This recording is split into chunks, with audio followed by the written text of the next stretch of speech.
Welcome to another episode of Permission to be Wealthy. I am so excited for today's episode. I am Tasha, Chen, your host, and as you know, these conversations are always geared to inspire and support women in the knowing that they deserve to have wealth with ease. And this gentleman that I'm about to share with all of you, you can thank me later, has got the most incredible story I've read in a long time. And we're going to talk a lot about what we believe to be possible and what we think's impossible. And so Jeff is the host of You Are the Solution to Impossible. He's got his own podcast and practices what he preaches. He played in 2004 Paralympic Games in Athens, Greece, and is a silver medalist in wheelchair basketball. He's a national champion in the wheelchair NBA and the 4-time All-Star MVP. Oh my gosh, Jeff has also won the St. George's Marathon, 2 Guinness Book World Records, an award-winning book titled Impossible, Desired, and we can go on. Bottom line is, someone says he's the 1% of the 1%. I love that. Thank you. So Jeff, I want to jump right in and ask you, do you think wealth is possible for all? Oh, absolutely. And it's a great question. And what's interesting here is I believe that God created all things. All things were created by God, and God wants us to have all things, if that makes sense. Yeah. Yeah. And so we think like, oh, no, we can't have this, we can't have that. We find excuses on why we can't do this or do that. But I really do think that there is enough out there for everyone to be wealthy. Oh my gosh, I love it. He is speaking our language. God created us to have all things and to be able to do all things. And one of the things that I'm always saying is, you know, God wouldn't give us a desire that we didn't have everything that's needed to fulfill, right? Mm-hmm. So I also believe that our purpose for being here is to experience abundance. What do you think? Absolutely. And abundance for me, the definition of abundance isn't like, I've got $1 million in the bank account. Yeah. That's nice. Yeah. Right? Yeah. Because I know a lot of people who have a ton of money in the bank account, but they are just empty inside. Yeah. And when I say guys, I mean gals and guys, and they have a ton of money, but they are empty inside, and they don't have a purpose, and they don't have passion, but they have a ton of money. Yeah, which leads me to, so in this moment, right here, sitting in front of me right now, the present moment, how would you define wealth for you? Yeah, wealth is knowing what you want and where you want to go. Ooh. Wealth is knowing what you want and where you want to go. Yeah. So it doesn't include having things? Knowing what you want, that could entail a lot of things. It could be material things. It could be, wisdom. It could be social. Yeah. It could be physical. It could be spiritual. Yeah. You know, I think I call it a 252 lifestyle. Yeah. So wealth for me is a 252 lifestyle. Okay. Tell us about that. So you got the 2 and the 2 in between the 5. No. So a 252 lifestyle. Yeah. The 5 is the 5 building blocks that holds up the bridge that gets you from point A to point B. Oh, I love it. Because you got to know where you are, and you got to know where you want to go before you can get there. And most people don't know where they want to go. So none of this matters. If you don't know where you want to go, if you don't know what you want, then none of this matters. None of this matters whatsoever. All these things that we're going to be talking about does not matter. But here's the problem, Tasha, is that people are always telling people, you got to know what your why. You got to know your why. You got to know what you want. You got to know what your dream is. But they never teach you how to get it. Right. Right? Like, you just got to have it. And we're like, okay, eventually. So how do you do that? Well, over 30 years of practice and figuring it out and duplicating it and fine-tuning it and finally, forging it into some gold nuggets, we've discovered how to figure out what you want. I call it dream weaving.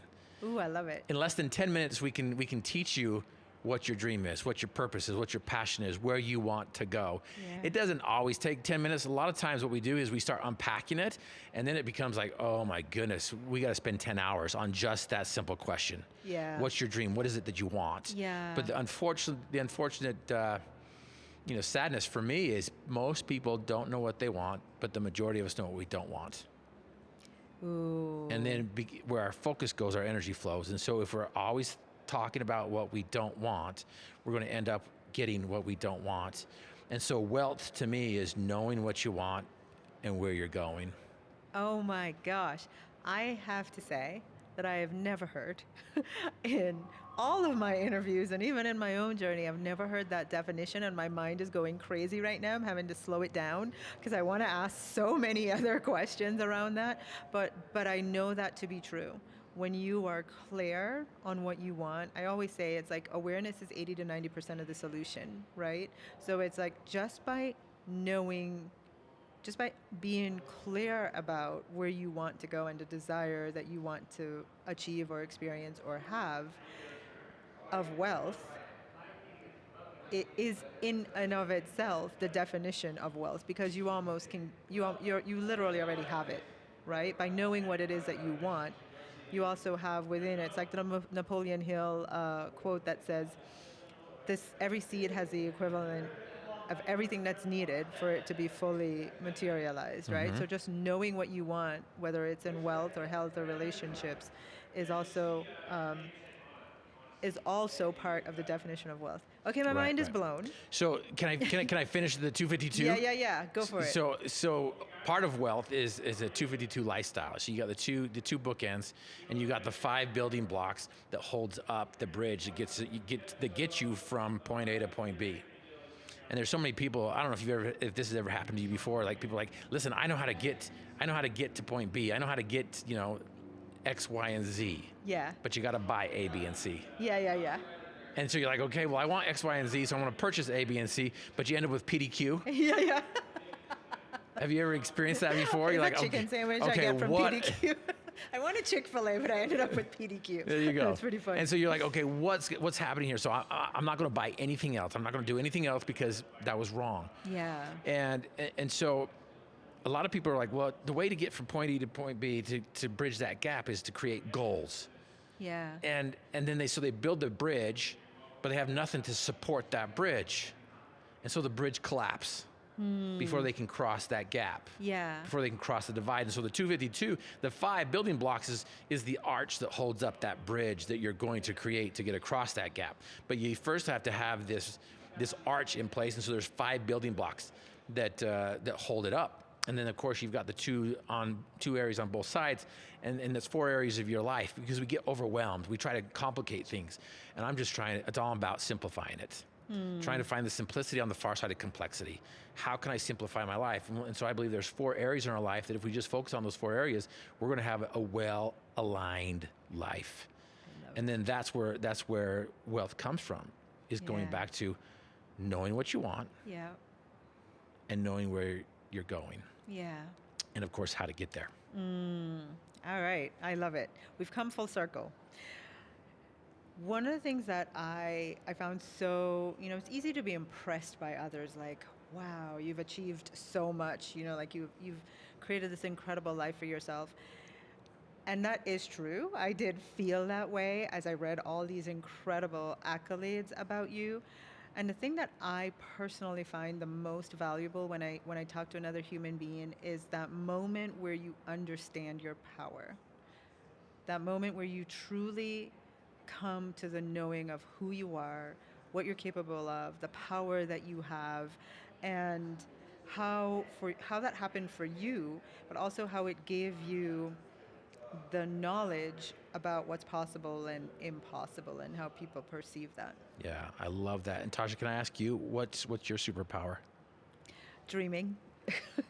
Honestly, I think the fact that I am so great at dreaming up my life, visioning, fantasizing, like just seeing it as real is the thing that blows my mind about what I'm capable of creating for myself in my life. Yeah.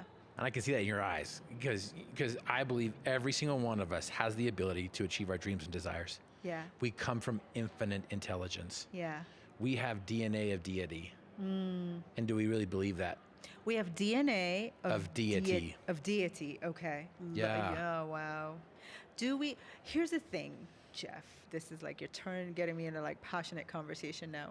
I feel like especially in my world, and for those of you, the women that are listening, many of us are well on our journey, our spiritual journey, and we hear these things and we feel like we know them to be true. But then there's this disconnect between I know it, but I don't see the evidence of it in my life, right? And so you're like, we come from deity, and we're like, everyone's shaking their head. Yes, right, that's true, right? But what does that look like? How does that translate? That knowing that I come from deity into like walking and experiencing life Right. in that way. Right. And I'm not here to preach the gospel or anything like that, but I really do believe that we were created in the image of God. Yeah. Male and female was created in their image, in their likeness. And so, okay, so if we were created in their likeness and we have that DNA within us, well, then why can't we be all powerful? Why can't we be all knowing? Why can't we be all creating? And we were created to create, I believe. Okay, have you been listening to my stuff? No. This is the first time. This is the first time. I love this. But I literally preach that we were created to. What's your purpose here? To create. Yes. Yeah. Yes. And you women have a special gift that us men do not. Yes. And so we like him. We like him. He knows the truth. and so again, going back to how do I find the evidence that this is true? Yeah. Your listeners can't see me. But I'm in a wheelchair. I speak all over the world, and I address the elephant in the room about how good looking I am. He is pretty good looking. I'm just kidding. I can say that because I know that's not true. But the elephant is I'm in a wheelchair, and I was paralyzed from the waist down at the age of 21, and I was given a life sentence of never standing, walking, or moving my legs again. Yeah. My whole identity was in my physicality. My whole identity was playing football as a receiver. My whole identity was all wrapped up in this, and now it was taken away from me. Okay, and the doctor's like, okay, you'll never walk. You'll never move your legs again. But I had a different opinion than him. And people thought I was delusional. People thought I was crazy. They're like, you're nuts. And the doctor even showed me the picture of my back. There was a 4-inch plate in my back where, there's 2 screws on top, 2 screws on the bottom. There's an incision from my belly button to my back, and I can't move. I'm in the bed, and it takes 2 nurses to get me out of bed. So there's all this evidence stacked up against me, and stacked up against my dream, and stacked against the opinion that I have about what I'm capable of doing. Yeah. I believe I can run and not faint. I can walk and not be weary, and I can have a full recovery. I believe that in the bottom of my heart. People think I'm delusional. The doctor thinks I'm delusional. The doctor told me point blank. He pointed his finger at my chest. He's like, Griff, it's impossible, and gave me all the reasons why I couldn't. And I believe you, myself, and our listeners, we give ourselves all the reasons why we can't. Yeah. And so what we need to do here is we need to change the conversation that we're having with ourselves. You can't do this, you can't do that, you can't do this, you can't. And we're looking at all the evidence why we can't do this, we can't do that. By the time we're 17 years old, we hear the word I can't 150,000 times, and that word is poisonous. That word is debilitating. That word is limiting. And as soon as we think that we can't, our mind accepts it immediately, and so we can't come up with a solution. Yeah. And I always say that every minute you doubt it's possible, you have 60 seconds in finding the solution. Wow. And so the solution is, you've got to look at yourself in the mirror and really know who you are. And if that requires day in and day out reminding yourself of your greatness, of your worth, of your value, not because of what you do, not because of your results, but just because of who you are and where you come from. Yeah. Do you really believe that? And so if you're not there yet, well, okay, the solution to pollution is dilution. Let's just put more good in. Let's just put more God in. Let's just put more greatness in you. And so, you can tell yourself one story, or you can tell yourself another story. Oh my gosh, the thing that I love the most about what you just shared is that, when we hear wealth, sometimes, for many of us, it feels so larger than life. It's not even being rich, it's being wealthy. And the podcast is called Permission to be Wealthy. And for a lot of people, and I'm very passionate about my women, we immediately go into, I want it, but gosh, it seems so impossible for me, right? And we are the ones giving ourselves the sentence that your doctor gave you, which is impossible. Yeah. We're the ones doing that to ourselves. It's not possible for me. And I love the idea of just realize you're telling yourself a story every time you say that, and you have in every moment the opportunity to tell a new story that makes wealth possible instead of impossible for you. Absolutely. That's just the reality. But you skipped my question though, Okay. which I'm not letting you off the hook. So was it that moment that you feel when you look back at your life, was it that moment or the moment shortly thereafter when you really came to the realization of how powerful you are? It's kind of like my journey in standing up. As I mentioned, I was given a 0% chance of walking, standing, or moving my legs. I can stand now. Yeah. At the end of my speech, I stand up, and the place just like, oh Goes, crap. yeah, what just happened? The air is taken out of the room because I've eliminated everyone's excuse. Yeah. I would pay good money to see that. Of their impossible problem. Yeah. But you haven't heard my problem. Yeah. The problem isn't the problem, Tasha, because we all have problems. And so, again, it's going back to this journey of being able to stand up, and not just stand up, I can waddle across the stage now. I call it walking with swagger. And I love it. And I've even been able to climb to the top of the mountain behind my house, which is 9,711 feet. Wow. Taking every step to the top. Wow. And people see that journey. They see me at the top. They see me crossing the stage. They hear me talking about now I can stand up. But it's been 30 years that I've been paralyzed. Right. This journey has been arduous. It's been slow. It's been to the point where I couldn't even move my legs. But there was a moment in my life that snapped me out of my mindset, my pity party. I call it in my book, one of the mile markers is exiting the sauna of self-pity. Exiting the song of self-pity. The sauna. Exiting the sauna of self-pity. Of self-pity. Yes. And where we get in there and we're wallowing in that syrupy, sticky sauna of self-pity. Yeah. And we're just like having a pity party. It's like, hey, come join me. Yeah. Listen to all my excuses. Yeah. And we think we're doing each other a favor by listening to each other's crap. And we're not. But fortunately for me, when I was in the hospital, I had a prisoner who was doing therapy at the hospital that asked me a question that set me free from my prison. That mental prison that I was in. Yeah. That sauna that I was in. And he asked me a question that changed my life forever, to where I look at things, I focus on the things that I can do instead of what I can't do. And by doing that, that was a moment. That was a moment in my life, and I've never been back to that sauna. I met my wife after my accident. We've been married 25 years. Oh, wow. Wow. And I like to think that's one of my greatest accomplishments is, convincing her to say yes. Aww. But even to keep her, to keep her with for me 25 years. For 25 years. Might be the greater achievement. Right? Absolutely. Yeah. And so what was the question? So the question, you have to buy my book to find out. I'm just kidding. I won't do that to your listeners.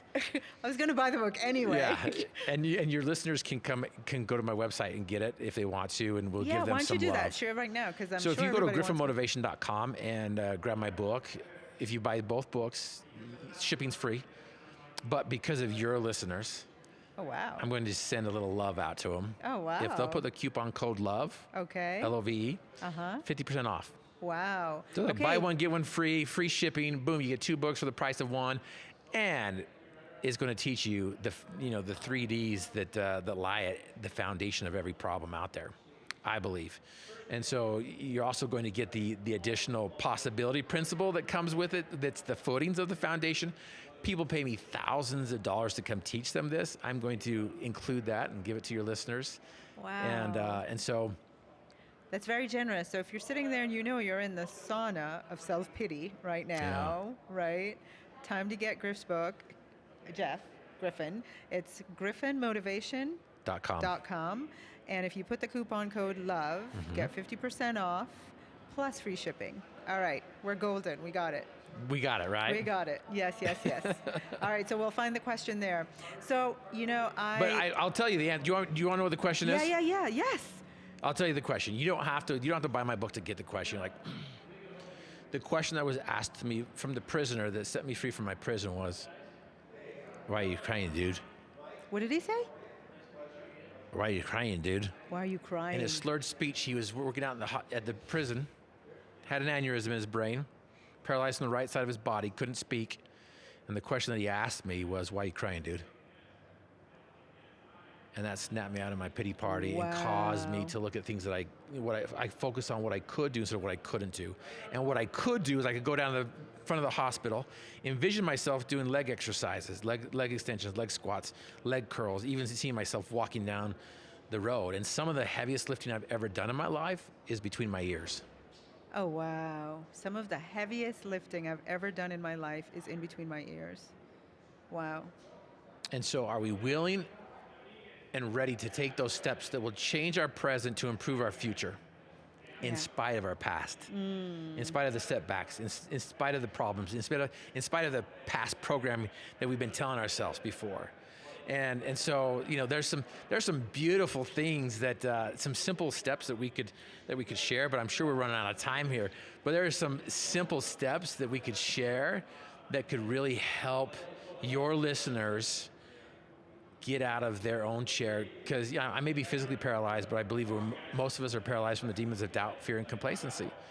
And some of us don't know where to begin because we don't know the steps. Some of us are like so overwhelmed with too many steps that we don't know where to begin. Some of us don't even know what we want, and some of us are sharing that same story over and over again, and they don't know where to begin. And that dream weaving is one of the first steps to begin, and then the possibility principle, and then the 3D. Anyways, it's just, I love working with ladies who want to make the world a better place. Oh my gosh. Well, you're in the right place. That's our women. And I just have to say, you know, if you've listened to this episode and you're in that place where you are looking to really give yourself permission to be wealthy, one of the nuggets that I got from this is you have to be clear on what you want. And just in that clarity, you're helping yourself to define wealth for you and focus on what you can do instead of giving all the attention to what you can't do. Because, as Jeff says, everything is possible. I'm possible, right? Instead of impossible. Correct. I love that. Well, thank you for being with us today. Thank for you. Your generous offer. Thank you for allowing me to be here. I always say that there's power in organized effort. And thanks for organizing this podcast. Thanks for organizing this tribe and this group of brilliant, beautiful individuals and allowing me to shine a little bit of light on what you are doing. Oh, thank you, thank you, thank you.